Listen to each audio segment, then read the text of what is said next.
하나님께서 오늘도 주의 말씀 안에서 크신 은혜와 하나님께서 긍휼을 우리에게 베풀어 주실 줄로 믿습니다. 우리 옆에 계시는 분들과 함께 인사해 보도록 할까요? 사랑합니다. 축복합니다. 말씀 안에서 큰 은혜를 누립시다. 아멘. 말씀 안에서 큰 은혜를 누리는 이 시간이 되기를 원합니다. 오늘 말씀의 제목은 무엇일까요? 오직 그리스도의 편에 서라 라는 제목으로 오늘 우리가 말씀을 함께 나누어 보고자 합니다. 우리가 살아가고 있는 이 현대 사회를 가만히 들여다보면 사람들의 마음속에 공통적으로 자리 잡고 있는 한 가지의 태도를 발견하게 됩니다. 그것은 바로 갈등을 피하고 싶어하는 마음이지요. 사람들은 치열한 생존 경쟁이나 복잡하게 얽혀있는 인간관계 속에서 혹시라도 자신이 손해를 보거나 상처를 입을까봐 두려워합니다. 그래서 어느 한쪽으로 분명한 입장을 밝히기보다는 어느 쪽에도 속하지 않은 이른바 회색지대, 즉 적당한 중간지대에 머무는 것을 아주 지혜로운 삶의 방식이라고 생각하지요. 양쪽 모두와 적당히 거리를 두며 원만한 관계를 유지하려고 애를 쓰는 것입니다. 그러나 참으로 안타까운 것은 이러한 세상의 타협적인 모습이 우리의 신앙생활 속에도 고스란히 스며들어와 있다는 사실입니다. 오늘날 교회 안에 많은 사람들이 한 발은 교회에, 다른 한 발은 세상에 걸친 채 적당히 타협하며 살아갑니다. 그리고 그 어중간한 모습을 스스로 세상을 지혜롭게 살아가는 처세술이라고 포장하기도 하지요. 믿음과 세상의 경계선 위에 걸터 앉아 하나님께도 책망받지 않고 세상에서도 미움을 받지 않으려는 이러한 안일한 태도를 가지고 살아간다는 것입니다. 여러분, 진리의 세계에는 적당히 양다리를 걸칠 수 있는 중간지대란 결코 존재하지 않습니다. 생명의 편에 서거나 아니면 사망의 편에 서는 이 단 두 가지의 길만이 우리 앞에 놓여 있을 뿐입니다. 오늘 우리가 함께 읽은 이 본문은 바로 거대한 구원의 역사가 펼쳐지는 생명의 현장 한가운데에서 우리 주님이 선포하신 아주 무겁고 분명한 말씀입니다. 예수님께서 귀신 들려 눈 멀고 말 못하는 사람을 불쌍히 여기사 고치셨을 때에 바리새인들은 이 놀라운 하나님의 일하심을 그들의 두 눈으로 보고도 오히려 사단의 힘을 빌렸다며 예수님께 악한 비난을 쏟아냈습니다. 거룩한 하나님의 나라와 사단의 어둠이 정면으로 부딪히는 그 치열한 구원의 현장, 영적인 전쟁터에서 주님은 이리저리 핑계를 대며 숨으려는 사람들을 향해 흔들림 없는 단호한 선택을 촉구하고 계신다는 것입니다. 진리의 복음 앞에 적당한 중립이란 있을 수 없습니다. 오늘 선포되어지는 이 생명의 말씀을 통하여 세상의 눈치를 보며 타협하려는 어중간한 자리를 단호하게 박차고 일어나기를 주님의 이름으로 축원합니다. 생명의 복음 앞에 중간지대는 없음을 뼈저리게 깨닫고 오직 생명 되신 예수 그리스도의 편에 온전히 서기로 결단하는 귀한 시간이 되시기를 우리 구주 예수 그리스도의 이름으로 간절히 축복합니다. 먼저 첫 번째로 우리는 세상과 적당히 타협하려는 어중간한 자리를 단호하게 버리고 예수님의 편에 서야 합니다. 무엇을 버려야 한다고요? 세상과 타협하려는 우리의 태도를 버리고 누구의 편에 서야 된다고요? 예수님의 편에 서야 합니다. 오늘 본문 30절에서 예수님께서는 이러한 말씀을 하고 계십니다. 30절 함께 읽어볼까요? 30절 말씀을 같이 함께 읽도록 하겠습니다. 시작! 나와 함께 아니하는 자는 나를 반대하는 자요 나와 함께 모으지 아니하는 자는 해치는 자니라. 아멘. 이 말씀이 의미하는 바를 이해하기 위해서는 우리는 먼저 말씀의 배경부터 살펴봐야 합니다. 예수님께서 귀신을 쫓아내신 이 사건은 단순히 불쌍한 한 사람의 질병을 고쳐주신 평범한 기적이 아닙니다. 그것은 세상을 지배하던 사단의 어두운 권세가 완전히 꺾이고 이 땅에 거룩한 하나님의 나라가 실제로 임했다는 너무나도 확실한 증거를 나타내고 있는 사건이지요. 빛과 어둠이, 생명과 사망이 정면으로 부딪히는 이 분명한 진리의 현장에는 결코 중간지대란 있을 수가 없었습니다. 예수님께서는 비유를 통해 사람이 먼저 가장 힘센 자를 묶어두지 않고서는 그 집에 들어가 갇힌 사람들을 빼앗아 올 수 없다고 말씀하십니다. 여기에서 힘센 자란 세상을 어지럽히고 사람을 억누르던 사단을 뜻하는 것입니다. 억센 힘을 가진 사람이 지키고 있는 집에서 누군가를 구출해내려면 반드시 먼저 그 사람을 완벽하게 제압하고 묶어두어야만 합니다. 사단의 소나기에 사로잡힌 사람들을 구원해낼 때도 마찬가지입니다. 먼저 사단의 권세를 꺾어 결박하지 않고서는 결코 사람들을 건져낼 수 없습니다. 그러므로 예수님께서 지금 귀신들을 쫓아내시며 사람들을 살려내고 계신다는 사실은 이미 예수님께서 사단의 권세를 완전히 깨뜨리시고 이미 승리하셨음을 보여주는 분명한 증거인 것입니다. 여러분, 우리 주님께서는 사단에게 흩어지고 빼앗겼던 백성들을 다시 불러 모아 생명의 나라를 세우시기 위해 이 땅에 오셨습니다.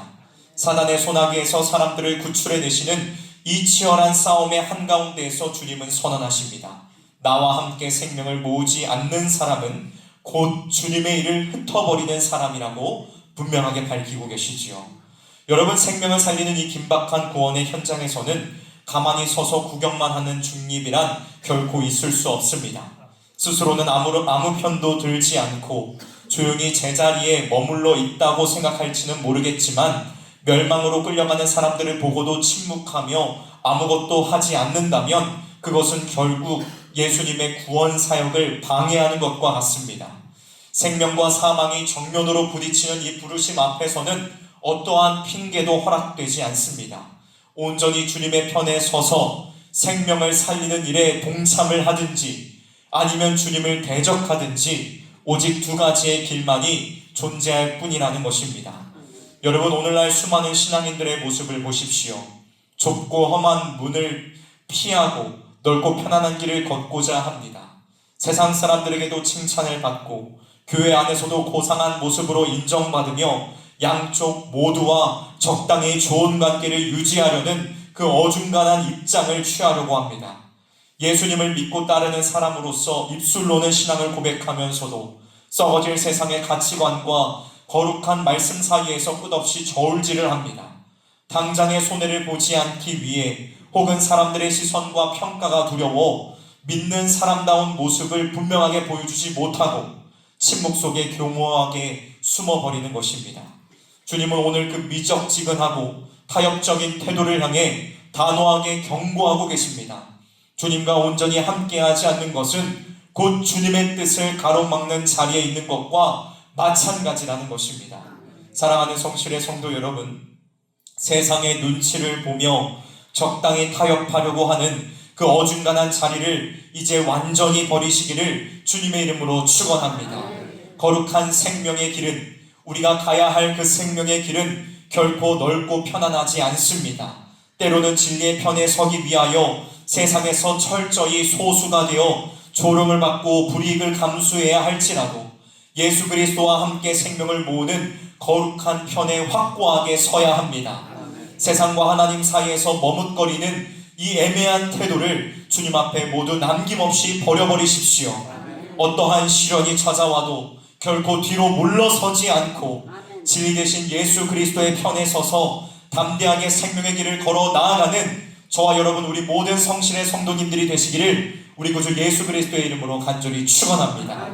다음 두 번째로, 우리는 주님의 능력을 의심하고 깎아내리는 이 굳은 마음을 철저하게 버려야 합니다. 오늘 본문 31절과 32절에서 예수님께서는 참으로 무겁고도 두려운 경고의 말씀을 하고 계시지요. 함께 31절과 32절 말씀을 읽어보도록 하겠습니다. 시작.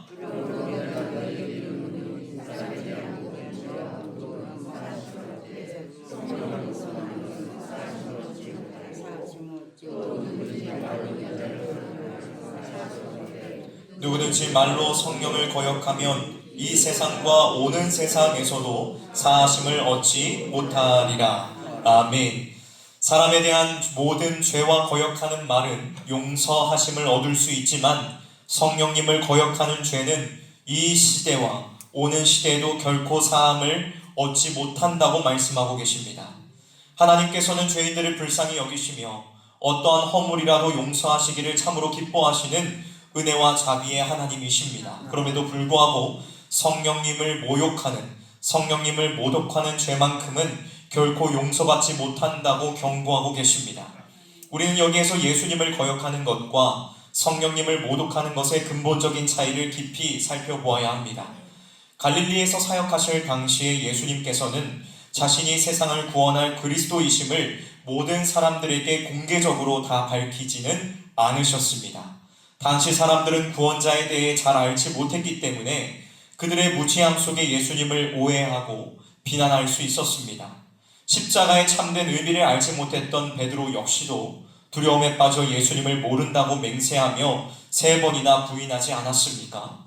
하지만 그는 자신의 연약함과 잘못을 깊이 깨닫고 통곡하며 회개했을 때에 온전한 용서를 받았습니다. 이처럼 잘 알지 못해서 혹은 연약함으로 인하여 저지른 실수는 언제나 십자가의 은혜로 용서받을 길이 활짝 열려 있습니다. 그러나 성령님을 모독하는 것은 이와 전혀 다른 차원의 문제입니다. 성령님은 우리에게 진리를 깨닫게 하시고 하나님의 역사가 진짜임을 빛처럼 환하게 보여주시는 분이십니다.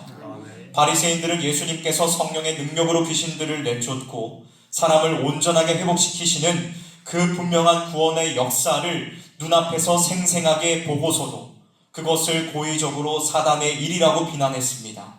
이것은 단순히 몰라서 저지른 실수가 아닙니다.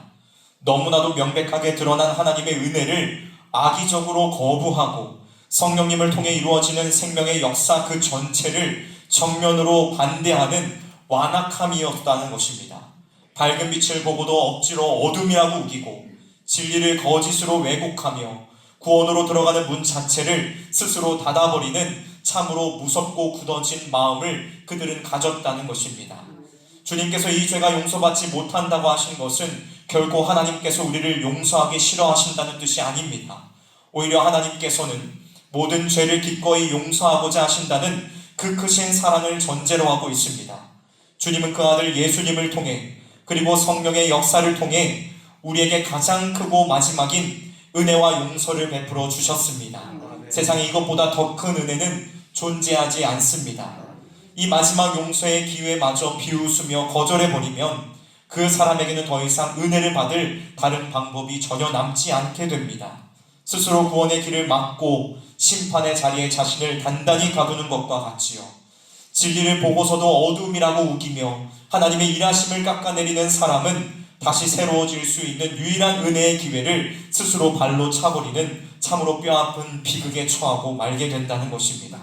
사랑하는 성도 여러분, 주님의 일하심을 차갑게 바라보거나 비판적인 말로 주님의 능력을 제한하려는 우리 안에 굳어버린 마음을 항상 우리는 주의해야 합니다. 내 생각과 내 경험에 맞지 않는다고 해서 하나님께서 누군가를 고치시고 회복시키시는 그 거룩한 역사를 함부로 깎아내려서는 안 됩니다. 하나님의 일하심을 향해 함부로 내뱉는 부정적인 말과 고집을 주님 앞에 겸손히 고백해야 합니다. 내 얄팍한 지식으로 크고 넓으신 하나님의 일하심을 함부로 판단하려 했던 교만을 꺾어버리시기를 주님의 이름으로 축원합니다. 우리를 온전하게 하시는 성령 하나님의 역사 앞에 마음을 부드럽게 열고 주님의 일하심을 기쁨으로 찬양하며 그 은혜에 온전히 몸을 맡기는 저와 여러분이 되시기를 주님의 이름으로 축원합니다. 마지막 3번째로 우리는 마음의 중심을 예수님께 내어드려서 좋은 열매를 맺어야 합니다. 이것이 오늘 말씀이 우리에게 가르쳐주는 가장 중요한 핵심입니다. 예수님께서는 이어지는 나무와 열매의 비유를 통하여서 우리의 진짜 모습이 어디에서 드러나는지를 아주 명확하게 가르쳐주고 계십니다. 나무가 좋으면 열매도 좋고 나무가 나쁘면 열매도 나쁘지요. 좋은 열매를 맺기 위해서는 무엇보다 나무의 뿌리 자체가 좋아야 합니다. 바리새인들이 주님의 구원 역사를 보고도 그토록 악한 말을 거침없이 내뱉은 근본적인 이유는 그들 마음의 나무 그 자체가 철저하게 병들어 버렸기 때문입니다. 주님은 그들을 향해 악한 마음을 품고서는 결코 선한 말을 할 수 없다고 무섭게 꾸짖고 계십니다. 겉으로는 종교적으로 누구보다 훌륭해 보였지만 내면은 뱀의 독을 품은 거짓에 깊이 물들어 있었다는 것입니다. 독사가 치명적인 독을 뿜어내어 상대를 해치듯 그들은 악으로 가득 찬 마음의 깊은 곳에서 악한 것을 꺼내어 예수님의 생명을 살리는 사역을 맹독과 같이 공격했습니다. 여러분, 사람의 입술에서 나오는 말은 우리의 입술에서 나오는 말은 단순히 허공으로 흩어지는 소리가 아닙니다. 그것은 그 사람의 보이지 않는 속마음을 비추는 정직한 거울이며 마음의 그릇에 평소 무엇이 담겨져 있는지를 세상에 보여주는 확실한 증거인 것입니다. 선한 사람은 그 마음에 쌓은 선에서 선한 것을 내고 악한 사람은 그 쌓은 악에서 악한 것을 낼 수밖에 없습니다. 우리가 말 한마디를 하더라도 조심해야 할 이유는 그 말이 장차 역사의 마지막에 하나님의 평가 앞에서 우리가 어떤 나무였는지를 증명하는 가장 결정적인 증거가 되기 때문입니다. 여러분, 우리 주님께서는 아주 분명히 경고하고 계십니다. 사람이 아무 쓸모없고 생명을 살리지 못하는 무익한 말을 하든지 심판날에 이에 대하여 평가를 받게 되며 그 말로 의롭다함을 받거나 책망을 받을 것이라고 말씀하고 계십니다. 우리가 쏟아냈던 그 말을 주님께서는 그 말을 통하여 우리를 심판하신다는 것입니다. 바리새인들은 세상에서는 지혜로운 자로 불렸을지는 몰라도 주님의 눈에는 해로운 말만 쏟아내는 심판의 대상이었습니다. 우리가 평생 동안 무심코 쏟아낸 말들은 마지막 날에 반드시 하나님 앞에서 정직하게 평가를 받아야 할 때가 올 것입니다. 우리는 이 두려운 경고 앞에서 우리의 마음의 중심을 돌아봐야 합니다. 겉으로 드러나는 말만 예쁘게 포장하고 경건한 척 다듬는 것으로는 결코 좋은 열매를 맺을 수 없습니다. 가장 근본적이고 시급한 것은 바로 우리 마음의 중심을 바꾸는 일입니다. 나무의 뿌리를 바꾸지 않고서는 결코 좋은 열매를 맺을 수가 없습니다. 그러나 참으로 안타깝게도 죄로 깊이 타락한 우리에게는 스스로 이 병든 나무를 뜯어 고칠 능력이 전혀 없지요. 썩어버린 마음의 뿌리를 새롭게 하는 이 놀라운 기적은 오직 십자가에서 모든 죽음의 권세를 이기신 예수 그리스도의 생명이 우리 안에 들어올 때에야만 일어나게 되어 있습니다. 주님은 십자가에서 사단을 완벽하게 묶어버리시고 죄에 묶여있던 우리를 어둠의 집에서 완전히 건져내셨습니다. 이제 그 전능하신 구원의 주님께서 우리 마음의 주인이 되어주실 때에 우리의 존재는 뿌리부터 근본적으로 새롭게 변화되게 되어 있다는 것입니다. 예수 그리스도의 거룩한 보혈이 우리의 굳고 메마른 마음의 밭을 흠뻑 적시고 주님의 생명이 우리의 삶에 온전히 연결될 때에 우리는 비로소 우리의 마음에 선한 것을 품은 거룩한 백성이 될 수 있다는 것입니다. 그때부터 우리의 입술에서는 남을 비난하고 의심하는 독이 아니라 사람의 무너진 마음을 살리고 하나님을 높여 찬양하는 선하고 아름다운 말들이 흘러나오게 됩니다. 내 안에 계신 예수님의 생명으로 말미암아 삶의 진실한 열매, 즉 사랑과 온유와 겸손의 열매가 맺히기 시작한다는 것입니다. 사랑하는 성도 여러분, 겉모습만 경건한 척 꾸미려고 했던 우리의 모습을 이제는 단호하게 버리고 이제 내 삶의 깊은 뿌리를 오직 예수 그리스도께 내리시기를 주님의 이름으로 축원합니다. 내 마음의 왕자를 주님께 남김없이 내어드려 주님이 공급하시는 생명력으로 날마다 향기롭고 풍성한 열매를 맺어가는 거룩한 백성들이 되시기를 주님의 이름으로 간절히 축원합니다. 말씀을 마무리하도록 하겠습니다. 사랑하는 성실의 성도 여러분, 우리를 죄악의 어두운 곳에서 건져내어 하나님 나라의 거룩한 백성으로 삼아주신 그 크신 구원의 은혜를 늘 깊이 기억하시기를 바랍니다. 예수 그리스도께서는 십자가의 죽음과 부활로 모든 것을 다 이루셨고 지금도 우리와 함께 하시며 흩어진 자들을 생명으로 불러 모으시는 이 위대한 구원의 사역을 완성해 가십니다. 살아계신 주님께서는 오늘 이 예배를 드리는 우리 모두에게 흔들림 없는 선택과 결단을 촉구하고 계신다는 것입니다. 나와 함께하지 않는 자는 나를 반대하는 자다. 이 무섭고도 분명한 말씀 앞에서 우리는 더 이상 머뭇거릴 수 없습니다. 세상의 눈치를 보며 어느 편에도 확실하게 서지 않으려고 했던 두려워하던 마음을 우리는 모두 버려야 합니다. 하나님과 세상을 동시에 섬기며 유익을 구하려고 했던 어중간한 발걸음을 완전히 돌이켜 오직 생명의 주님께로 향하시기를 주님의 이름으로 축원합니다. 우리가 매일같이 내뱉는 말과 행동이 우리가 참으로 주님께 속한 생명의 좋은 나무임을 세상에 증명하는 복된 삶이 되기를 주님의 이름으로 축원합니다. 세상의 흐름이 아무리 변하고 세상의 흐름이 거세다고 할지라도 결코 흔들리지 말고 오직 주님의 편에 굳게 서십시오. 우리의 속사람을 매일 그리스도의 십자가의 보혈로 새롭게 씻어내어 주님과 함께 새 생명을 모으는 거룩하고 영광스러운 사역에 쓰임받는 주인공들이 되시기를 주님의 이름으로 축원합니다. 매일매일의 치열한 삶의 현장 속에서도 주님과 온전히 하나 되어 이 험한 세상 속에서도 당당하게 승리하며 하나님께 영광 돌려드리는 우리 성실의 모든 성도님들이 되시기를 주님의 이름으로 간절히 소망합니다. 함께 기도하도록 하겠습니다.